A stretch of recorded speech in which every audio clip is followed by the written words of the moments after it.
அன்பு உறவுகள் அனைவருக்கும் ஒரு இனிய காலை வணக்கம். காலை வணக்கம். நான் உங்கள் மாரியம்மன் செந்தில்.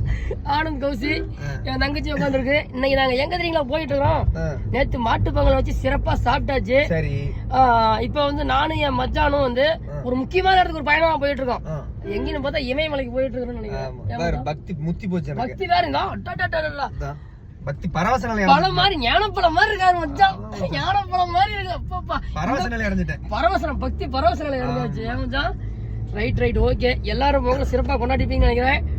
ஜாலியா ஒரு டூர் போலான்ட்டு நானு என் மச்சான் என் தங்கச்சி எல்லாம் ஜாலியா போயிட்டு இருக்கோம். இமயமலை அடிவாரம் தான் போலான்னு பாக்குறோம். அது ரொம்ப லாங்கா இருக்குது. நான் போகாம முட போறதில்ல. போய் பனிக்கட்டி அள்ளி விளையாடாம முட போறதில்ல. பனிக்கட்டி விளையாட்டு போட்டி நடக்குதுங்க. எல்லாம் பாத்துங்க. விளையாட்டு போட்டி நடக்குது. விளையாட்டு போட்டி. இப்ப நானும் என் மச்சானு போய் கபடி விளையாட போறோம். அதுக்குதான் போயிட்டு இருக்கேன். கபட் திருச்செங்கோட்டு மலை அடிவாரத்துல போய் கபடி விளையாட போறோம் நாங்க. விளையாடுமா?